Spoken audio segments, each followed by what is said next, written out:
मिलना हुआ, उनसे पूछा कि आप ये जन्म पत्री किस आधार से बनाते हो? तो उन्होंने कहा ग्रहों का प्रभाव। ऐसे ग्रहों का प्रभाव किस पर? एक सेकंड में कितने सारे बच्चे पैदा हो रहे हैं दुनिया के अंदर, सेम सेकंड, सेम प्लैनेट्स, तो सेम डेस्टिनी तो हो नहीं सकती सबकी।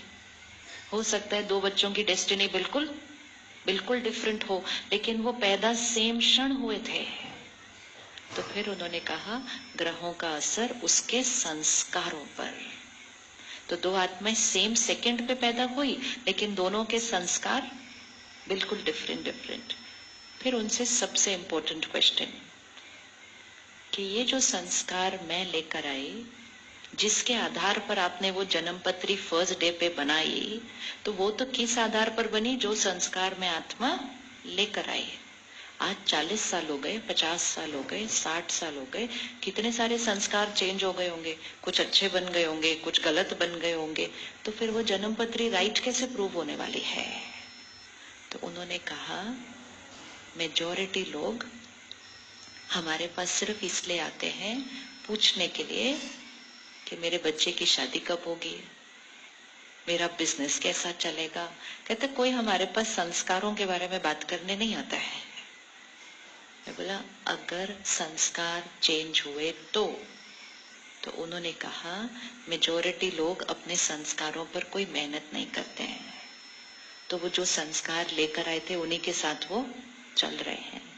मैंने बोला अगर संस्कार चेंज हुए तो उन्होंने कहा अगर कोई आत्मा अपना संस्कार चेंज कर लेती है तो ये जन्म पत्री उसके लिए वैलिड नहीं रहेगी, भाग्य बदल जाएगा, भाग्य बदल जाएगा।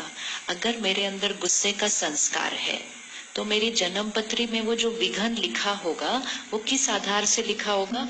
इस ग्रह का असर मेरे इस संस्कार पर, विच इज राइट, वो साइंस है, वो विज्ञान है, वो सही है, लेकिन वो सही किस आधार पर है? उस ग्रह का असर मेरे उस संस्कार पर। लेकिन अगर वो संस्कार ही चेंज हो गया तो फिर उसका असर बदल जाएगा, मेरा भाग्य बदल जाएगा।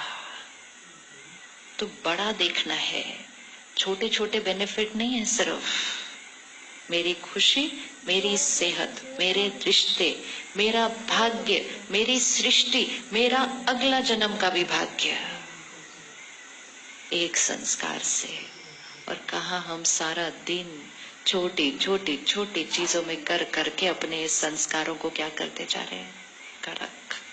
अब जब हमने कहा डर, किसी ने कहा वेस्ट थॉट्स, किसी ने कहा नेगेटिव थिंकिंग, ये सारी चीजें अलग अलग काम नहीं करना है इस पे। ये सारी चीजें एक कमजोर आत्मा की निशानी है। जैसे अगर शरीर कमजोर होगा तो किसी को डायबिटीज होगा, किसी को कुछ और होगा, किसी को कुछ और होगा। शरीर कमजोर है तो कोई ना कोई ऑर्गन पे असर हो जाएगा। हमें एक एक बीमारी पे नहीं वर्क करना, हमें पूरे शरीर को हेल्दी करना है। तो हमें एक एक इमोशन पे वर्क नहीं करना, गुस्से को कैसे खत्म करें, डर को कैसे खत्म करें, क्रिटिसाइज करने की आदत को कैसे खत्म करें, चिंता करने की, एक एक पे वर्क नहीं करना। आत्मा को स्ट्रांग बनाना है।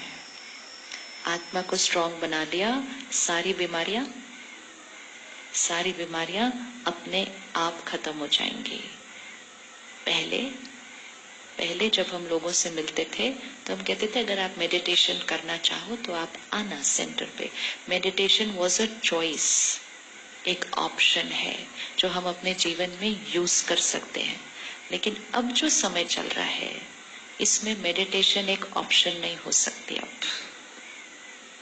अब ये ऑप्शन नहीं हो सकती है। जैसे पहले हम एक्सरसाइज करें, योगा करें, प्राणायाम करें, ऑप्शन था कि अच्छा लगे तो करो, सेहत के लिए अच्छा है। लेकिन अब हवा जब इतनी दूषित हो गई, अगर अभी भी अपना ध्यान नहीं रखेंगे तो फिर तो कुछ चीजें होने लगेंगी। तो वातावरण जब बदलता है तो अपनी लाइफस्टाइल में कुछ चीजें जो पहले ऑप्शन थी अब कंपल्सरी हो जाती हैं।